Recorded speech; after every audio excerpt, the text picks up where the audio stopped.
The thing I'd like to do most of all is to play the piano, yeah. And why do you like to play the piano? Is it to play good with arpeggios nicely? Is it good? The rumba. The rumba. 1, 2, 3, 4.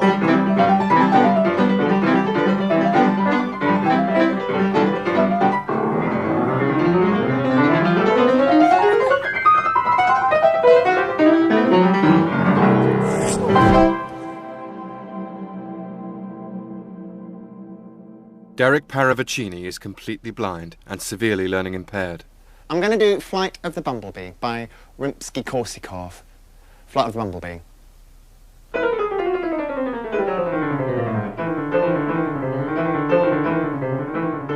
He also displays many of the signs of autism. Yet his brain is a perfectly programmed musical computer.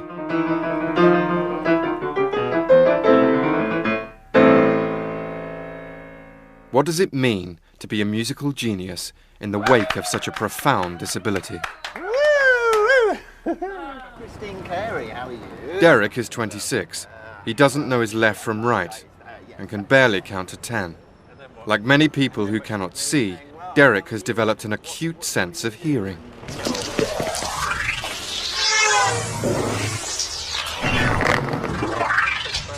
Most of us, without knowing it, filter the noise around us to make sense of our environment. But Derek seems to have no filter at all. Where are we now? And for him, the world is a very confusing place. But it has allowed him to flourish in ways most of us could never imagine. Is that a G? Train's going in G, is it? It's in G. Right. As the train gathers pace, Derek is actually translating the changing pitch of the engine into precise musical notes. What's that one? E, F, A, minor. Minor. I'd like to play some Mozart in A. Today, Derek is travelling to Sheffield with his old friend and mentor, Dr. Adam Ockleford. Enjoying this, thank you. It's a good day out, isn't it, Derek? A very good day out. Through Adam's painstaking efforts, Derek has transformed his extraordinary gift into a language all of his own. And today, he speaks it eloquently.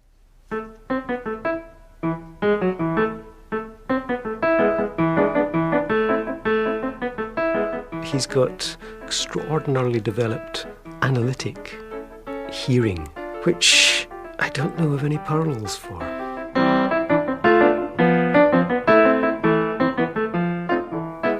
We know very little about what's inside Derek's head, and actually Derek remains an enigma at heart.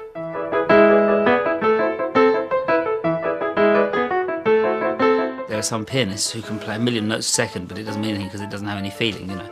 And there are other people who can play the simplest thing and just sort of get you there, you know. And Derek, I think, importantly has the ability to do both. Derek's talent is clear, but it raises questions. Where does genius like this come from? And how can it possibly coexist with such severe disabilities?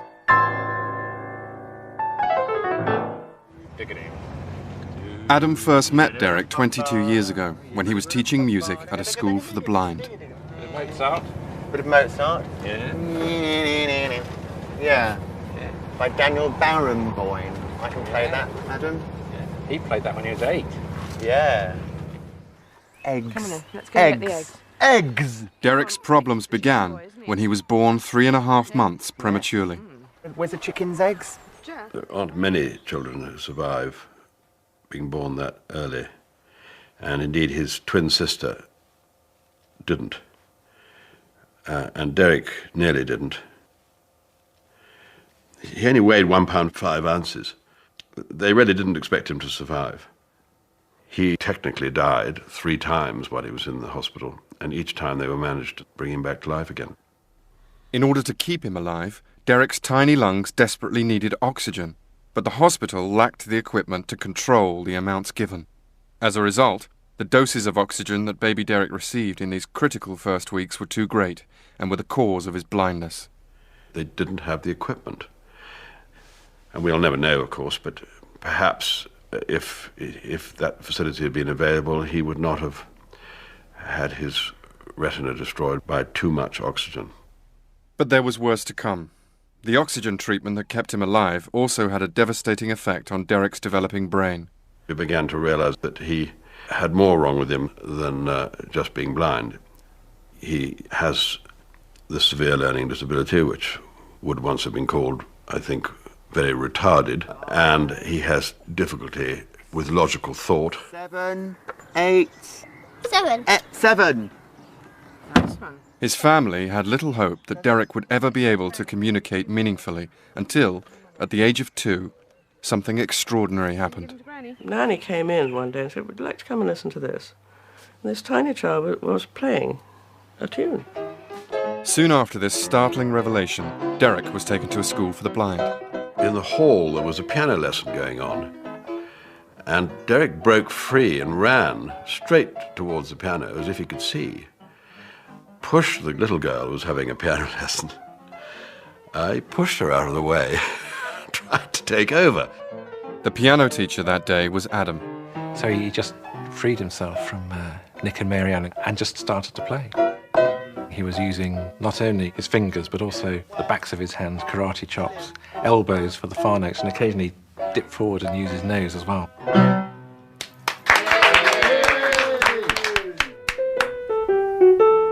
Since then, Adam has devoted thousands of hours to nurturing Derek's talent. And it wasn't long before Derek was acknowledged worldwide as a bona fide musical prodigy.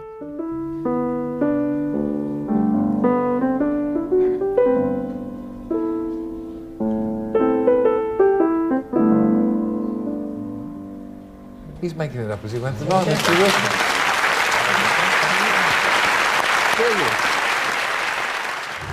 Rhythm of life.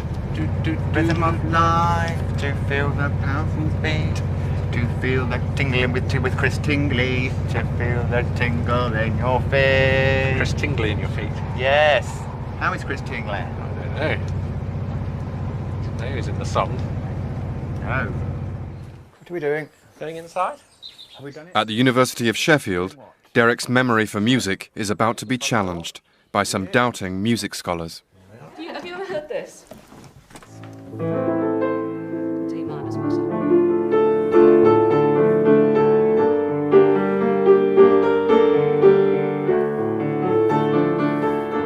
Derek has never heard this Basque lullaby before, but after just one hearing, how much of it will he be able to remember and repeat?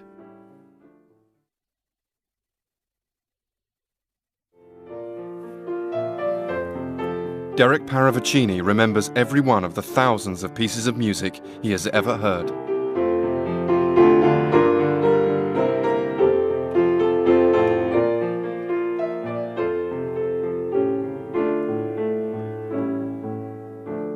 But he's never heard this tune. Okay. Right then, find the pedal then.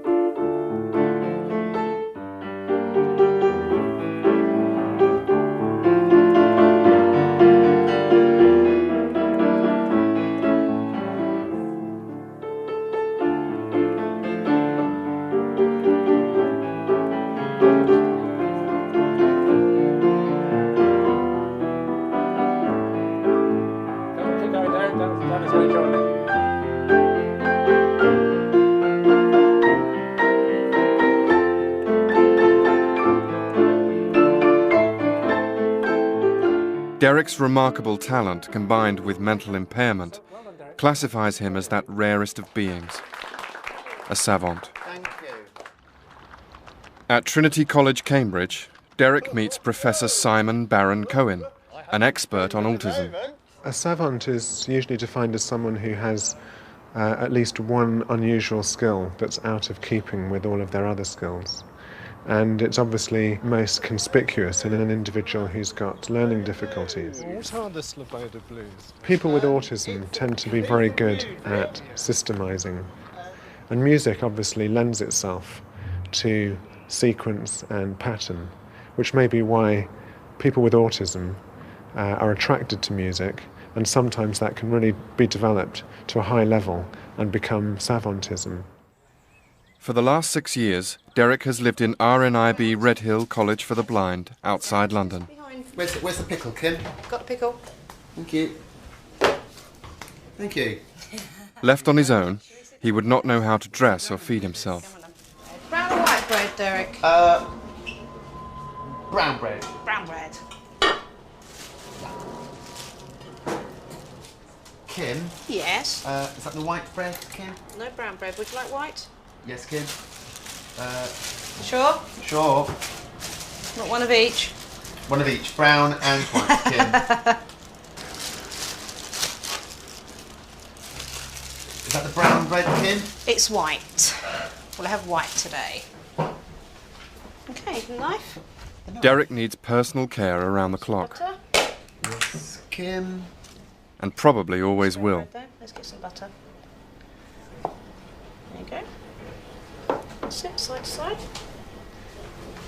Okay, turn the bread round. Is that the brown bread, isn't it, Kim? No, it's the white bread. There you go. In a minute, I'm just going to chop some cheese for you. Is that with the brown cheese, Kim? This is red Leicester. Red Leicester. There you go. That's that. That's that. See if you've got any crisps. See if we've got any crisps, Kim. You have. Ready salted? Ready salted, please, Kim. His tendency to repeat what he hears is called echolalia.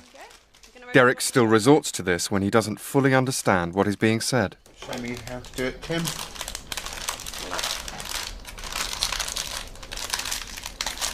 Brilliant. Thank you, Kim. Well done. Derek's brain is now almost exclusively dedicated to hearing, processing and creating music. This piano is linked to a computer which turns each note he plays into a different light signal.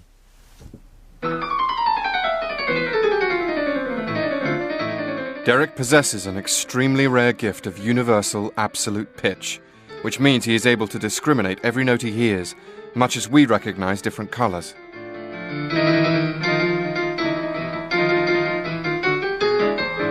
When areas of the brain are not being stimulated in the usual way, those areas of the brain are recruited for other functions.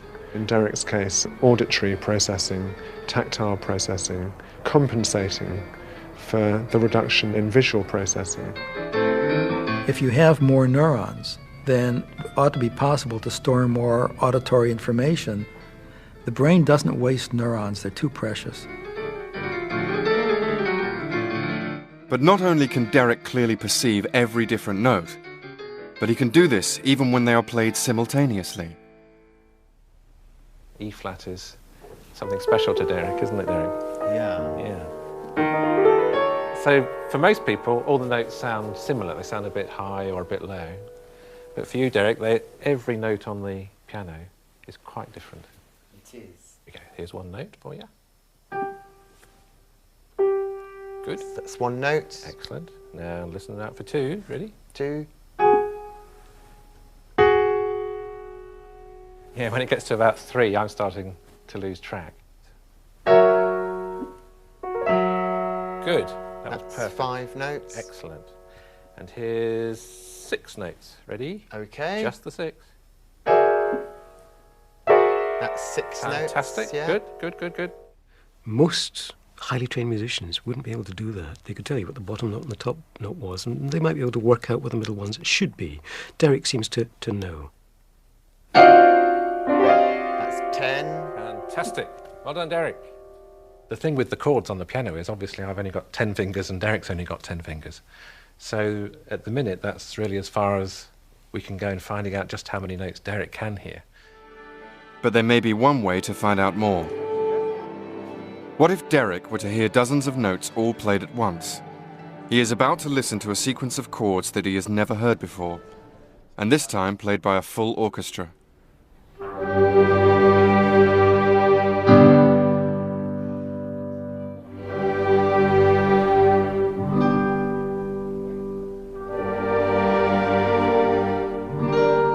"50 instruments are playing dozens of notes all at the same time. Almost incredibly, Derek is able to distill the essence of all he hears into what he plays. Extraordinary, really. I mean, these incredible flourishes all the time. I couldn't work it out until it suddenly struck me that, of course, the chords consisted of more than 10 notes, i.e. more than 10 fingers. And therefore he had to, in order to accommodate all the notes that he heard, he had to arpeggiate them going up and down like a harp, rather than playing block chords, which is what we were doing. Really fascinating.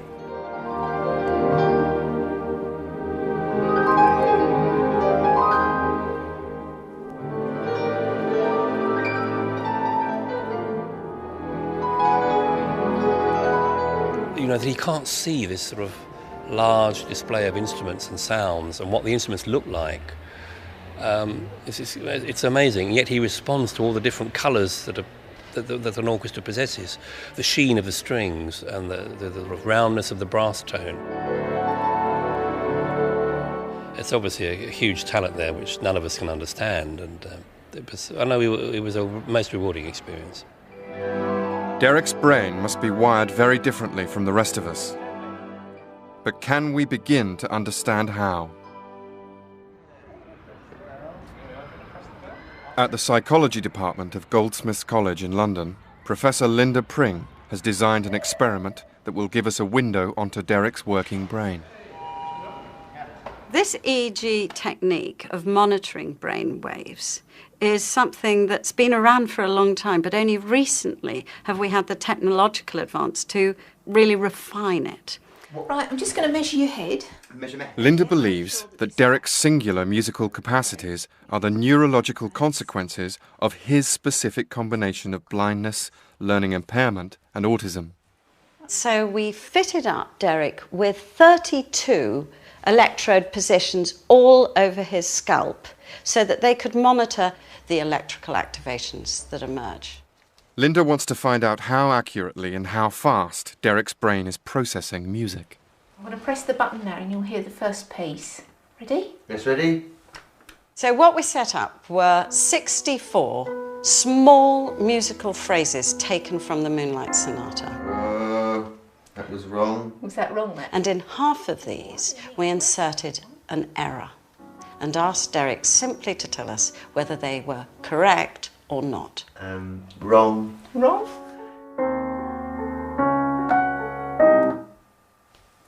How about that one? That ended in a right note, Angela. It soon becomes clear that Derek's verbal responses are unreliable. The most clear-cut thing we found, and it really was very exciting indeed, is that Derek's verbal responses were almost random. But when we looked at his brainwaves, a very, very different story emerged. He was discriminating incredibly clearly. Each and every wrong note triggers a split-second response in Derek's brain. That was right. Wrong, Angela. You want to go with wrong on that? It had a funny note in it there. Did you hear that note? It was I did, Angela. Derek's brain processes musical data with total accuracy and enormous speed. And he does this with greater precision and focus than many professional musicians, despite his inability to communicate clearly with language.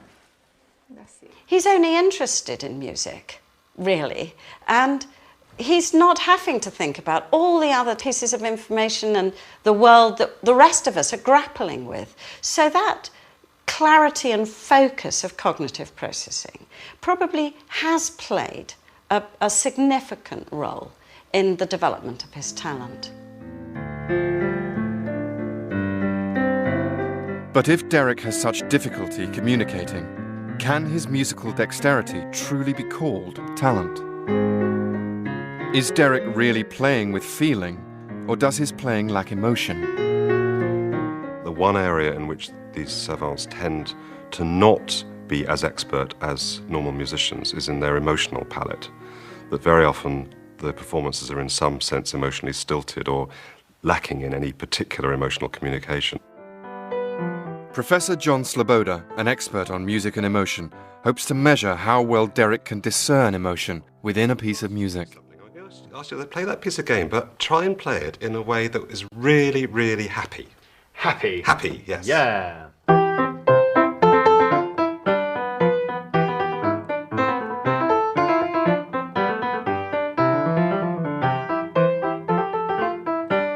He did rather better than one might have expected. He really got some of the key features of happy which is a fairly high speed, fairly loud, a little bit staccato, and in a major key. Thank you, Derek. Okay, now change the mood completely. This time it's going to be very sad. And then for sad, he immediately took it to minor key. It's as though he knew that's the rule. Sad equals minor. And one more time, and this time angry. Really angry this time.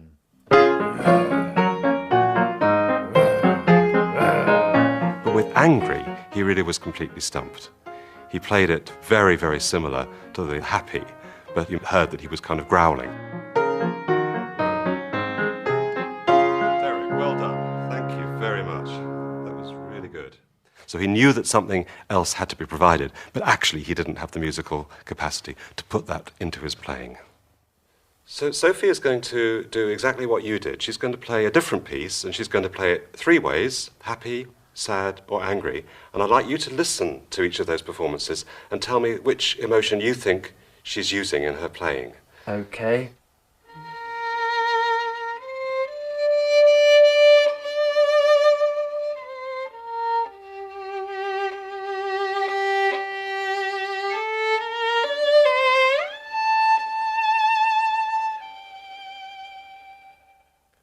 So Derek, what do you think? Happy, sad, or angry?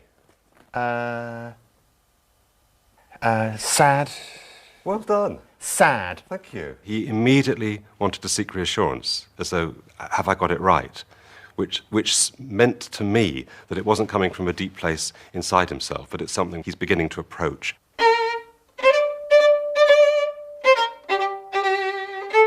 Perhaps it had been discussed, perhaps it had been talked, and he'd begun to get a sense that there is a code out there.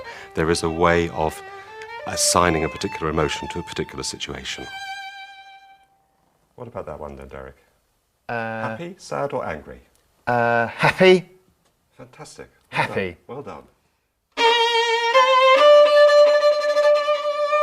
Derek is learning the code of emotional communication. Happy, sad, or angry? Angry. Perfect. Well done. Thank you. He's beginning to piece together what it is that someone will do or say or indicate if they are sad, happy, etc. And obviously the code is still incomplete. If you can... Perhaps in the end, the only way to judge Derek's capacity for emotional musical expression is simply to listen to the music he creates.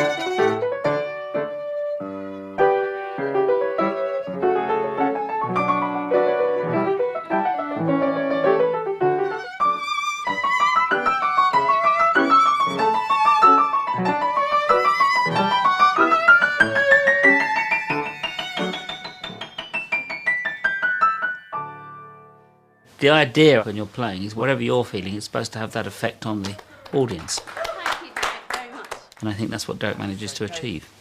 In my experience, the best musicians are the ones that, when they play, it's an extension of themselves. And I think that's the great thing about Derek's playing. When he plays, it's an extension of his personality and his feelings. At Redhill, Derek is getting ready for a daunting journey. He's never before been far outside the UK, but now he's off to America. No, you don't sit on the bed because your case is here. Let me show you. He's been booked to play Las Vegas, in front of the biggest audience of his life. What trousers do you think we're going to need? 1 trousers, two trousers. Let's start with those. Now, do we need your widgie? Need that. Where is it? Need that. Where is it? I think we need some sunscreen. Sunscreen, yes, sun cream. Okay, can you put it in the bag, in the hole there? Up a bit, up high. Yeah, I'll guide your hand in, okay? Okay. All right. What about elephant? Put him there. There you go. Okay. That's it, I think, pretty much. That's it. Well done. Derek has difficulties coping with the world at ground level. So how will he fare for 12 hours at 30,000 feet?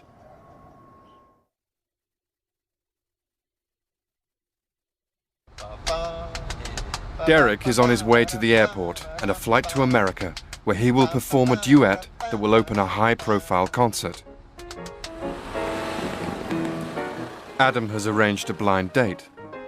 Derek's duet partner will be another musical savant, a boy he has never met. Derek is California-bound, but how will he adapt to this new world?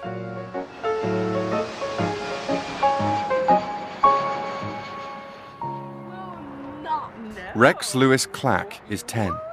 He lives with his mother, Kathleen, in Malibu, California. He is a gifted classical pianist and will duet with Derek at the upcoming concert. Like Derek, he is also blind and severely learning impaired. I guess his development first started really in his 4th year of life. He really didn't walk consistently till he was 5. For me, it's a time investment I put in. We all invest in something, and I feel like this is the best investment, that I've ever made. Emotional, monetary, and I think that now Rex continues, of course, to be a challenge. But for me, there was never a choice. I love my son, broke up my marriage, changed my life, because I was inspired by him, I was inspired by love, I was inspired by a maternal pull. I was scared, it was painful. I had to deal with guilt and all sorts of feelings, but I never faltered a second. It's Monday morning in Malibu, and Derek is reflecting on his first transatlantic flight. What did the captain say? Cabin crew, ready for landing. Yeah. Fantastic. And what did you think of the turbulence? It was a bit bumpy. A bit bumpy? A bit bumpy. The turbulence was a bit bumpy, wasn't it, Kim? It was quite bumpy, wasn't it? It was. But it was all right in the end. But it was all right in the end, yes. Fantastic, Derek. Good old Derek. Shall we go then? See Rex and Kathleen. Go. With Kim. With Kim. All right. Yeah. Ready? Ready. Okay. Fantastic. Shall we leave him there, Derek? Leave him there. Leave him there. There we go. Okay, coming up. There we are. I can count numbers, Adam, really. Can you? Which numbers can you count? 1. Yeah. Excellent. Now there's no time to lose in meeting his duet partner for the first time. Hi, Rex. Derek! Hi, Rex. Hi, shake hands. Hi, Fantastic. Rex. Yes, Kathleen. Welcome. Welcome to America. Here's Welcome Kathleen. to Malibu. Derek. Hi, Derek. Hi, Kathleen. Good to Just getting over the jet lag a bit. Right, I can see Derek's a little. How exciting is this, though? Wow. Yeah. All right. There we go. I'll sit next to Derek here. There we are. Do you like flying? Or I do, Kathleen. Oh, good. I liked the bumpy part. You like the bumpy part, Derek? I did. So you did, Derek. Made you cling on, didn't it?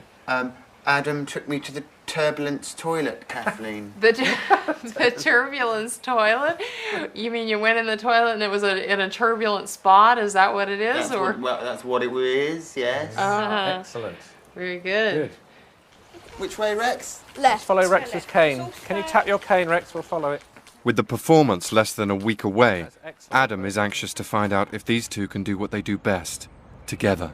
What would you like to play first, Rex? Oh, I've got rhythm. I've got rhythm. Yeah. Exciting, huh? In 4 days, Derek and Rex are expected on stage at the Mandalay Bay Resort in Las Vegas.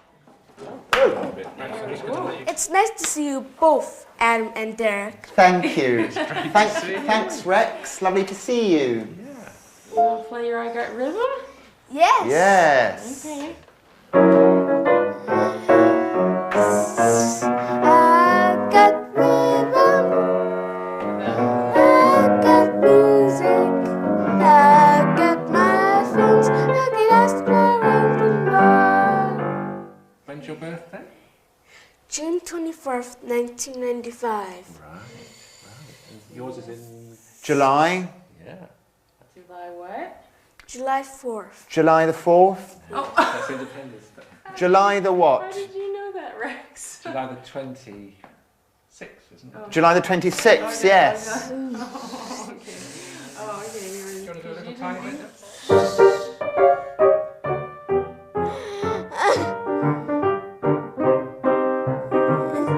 And at first, Rex wasn't too keen on sharing the sort of space with Derek. When it's his piece, it's a little bit more difficult for him to open up and let another musician play it in a different way. I think, obviously, Rex is still quite little. Derek, in a way, because he's done so many concerts, I think is fairly bomb-proof. I know he'll come up with what he's asked to do.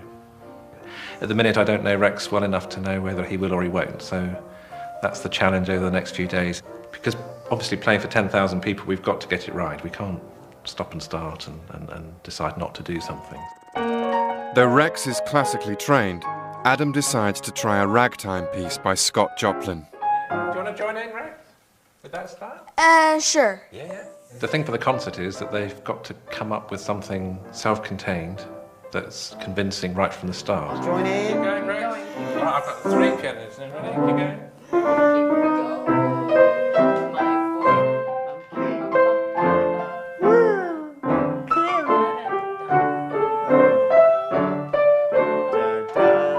Shall we swing it? Swing it.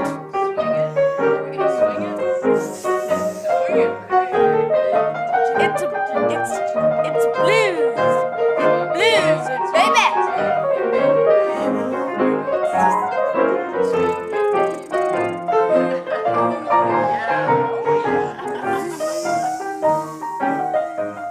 For Rex, it's sort of like the introduction of creative variations. It opens up his brain slowly, and then all of a sudden he's listening to the other music, but it's not like it's infringing on what he's doing. It's not threatening to him, I guess.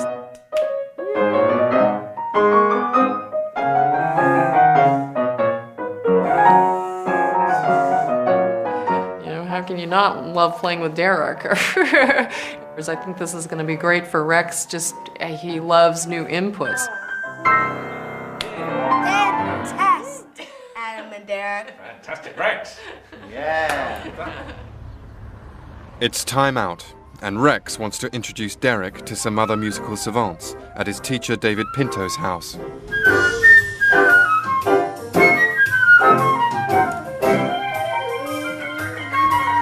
Keep on going.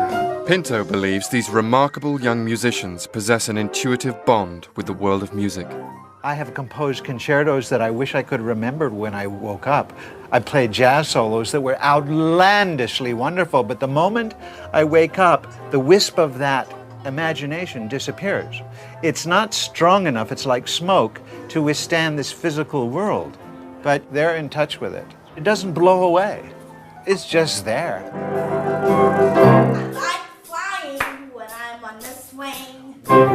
I like flowers that bloom in the spring. I like walking barefoot in sand. And nothing quite does it like the sound of my band.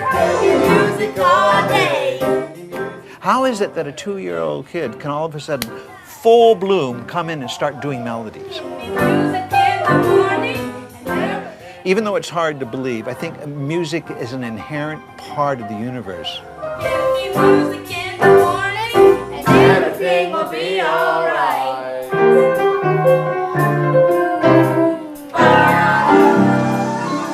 So, in Derek, has Pinto met a super savant?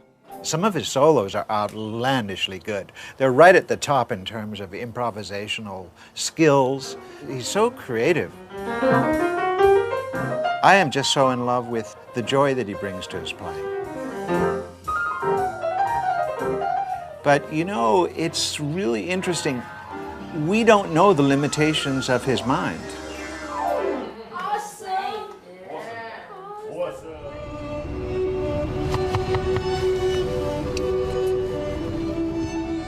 Away from his beloved piano, Derek soon retreats into his inner world. He is being driven to the last rehearsal with Rex before they both leave for Las Vegas. Right, Rex, someone's going to say, and now Rex and Derek are going to play The Entertainer. And Rex, swing. Oops. No, you got to play it. Honey, Yeah, all of it. Here. Derek, wait. He was just showing you where to start, honey. You do the one. Use your left hand, sweetie pie. I don't think Rex is feeling well. Adam knows all too well that as he struggles to rehearse these musicians, in Las Vegas, preparations for their public performance are already underway. And Rex. Although Rex is having problems, Kathleen will never forget just how far he's already come. He wasn't interested in doing anything. He was apathetic. He was touch-averse. He wouldn't touch or hold anything. Imagine a blind child. He couldn't listen to any sounds. I mean, light switches, doors closing, water running. It all made him flip out. I mean, it was like I was a hostage.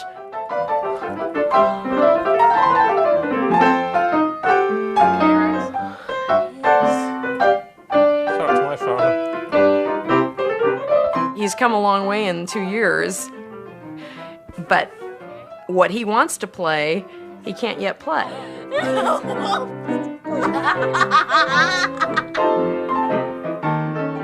The thing with performing, it's not about enjoying music, it's not about communicating. At the end of the day, it's doing a job, really. That's the first thing to get right. You've got to come up with the goods when someone asks you and do it well, and all the rest is a plus.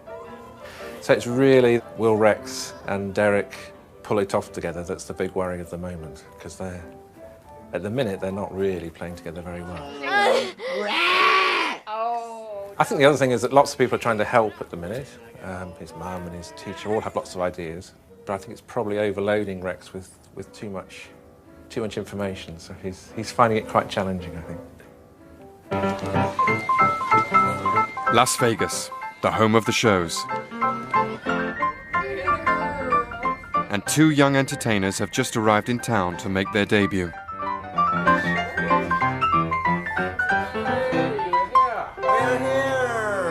Time is running out, and it's clear that Adam still has a problem. The Entertainer. Yeah. And there'll be drums, there'll be lead guitar, bass guitar, keyboard, and you and Derek. Yes. Yeah, all playing together. It is a lot for him at times. It is overwhelming. I'm sure he'll, once he's at his piano and once he hears the clapping, then it's fun for him and he's a showman. At the events center, the boys are introduced to the stage and a host of strange new sounds.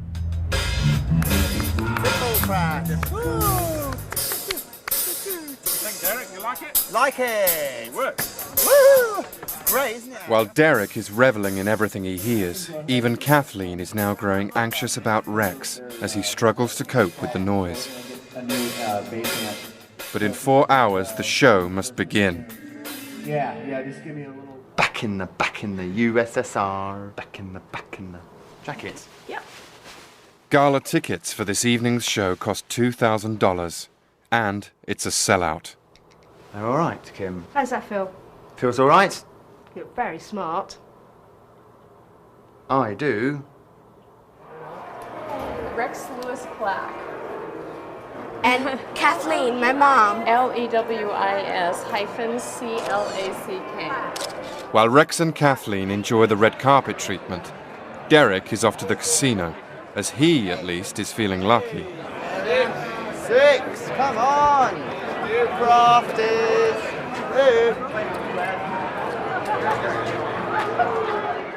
Tonight's show is in support of the Lily Clare Foundation and its resource center for the families of children with neurogenetic disorders.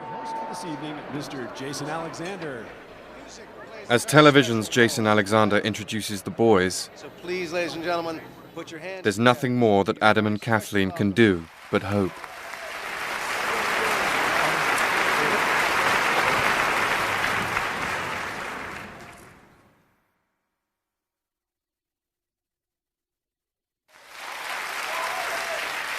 Saturday night in Las Vegas, and it's showtime. Right, Rex, start. Wait, Derek.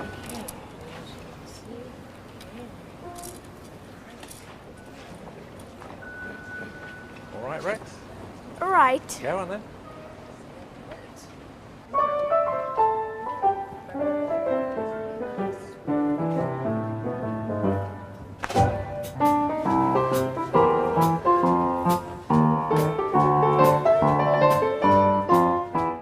Rex jumps a section, but keeps going like a pro.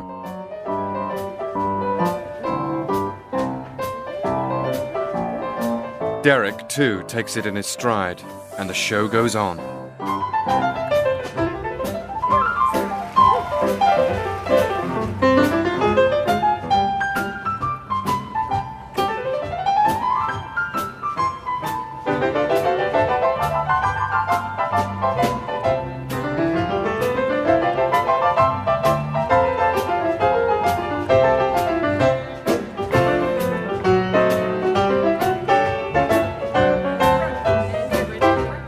Rex, too, is holding his own, and now he's playing with Derek and the band.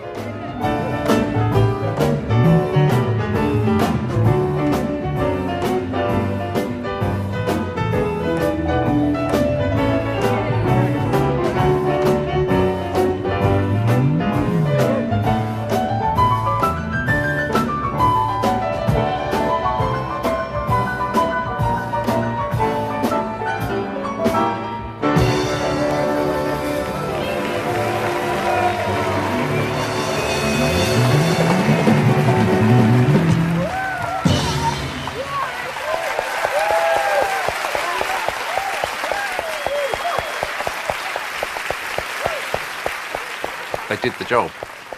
That's the main thing. The important thing is to play what you're supposed to play when you're supposed to play it. And if you have that kind of flash of inspiration, that's great as well. But the important thing at this stage is to perform the right piece at the right time and behave appropriately, and that's what they did. I loved your improvising. You did like my improvising. Great job. Let's give It Derek was a big camping. performance. Let's have a group hug, group hug. It's been a great learning experience. I can see Rex listening to Derek. I know he's gotten all those jazz influences, and I think I'm going to be hearing them for weeks, and I think it's going to spark a new wave in Rex. I think he's going to want more and more of that. You know, Derek is something to aspire to technically and just in life. I'm very inspired by Derek, both musically and developmentally. He's awesome. Hey, clap! We want more! We want more, Derek! Yeah. Yeah, I'd love to do that again. Fantastic. Right, so what's going to happen today then? Mr. Paravicini. I can tell you what we're doing tomorrow, Adam. Yep, what we do? We are going back to England. Fantastic. Back to England, Lambourne, on a short flight, up and down, up and down, up and down with you and Kim. Then what? And get off. Yeah. Fantastic. Derek will soon be heading home, but his future remains as uncertain as ever. What does the future hold for Derek? In music, it's pretty cruel. The first thing you have to do is to love the music and be rather good at it, so he's got that. I think the future for Derek is in particular niches where he's really, really good, really special and really unique. Sort of early jazz, really. That first 20, 30 years of the 20th century, Derek is just, he's at home there. One of the reasons that he's influenced and inspired by jazz people and likes playing jazz music is the fact that you improvise in it, and which allows him to go off wherever he wants, which I think is important. You know, it's fantastic to play a classical piano piece well, that's a marvellous thing to do, but it can be restricting if your mind works in a slightly different way to that. People compare Derek to Art Tatum, the great blind jazz pianist from the early 20th century. And when you listen to Art Tatum, there are some sort of similarities, I think. Probably Art Tatum and Derek have a certain sort of spiritual affinity almost. The way they approach their music is the same sound world. Derek's left hand is very strong and plays an accompaniment all by itself, like so.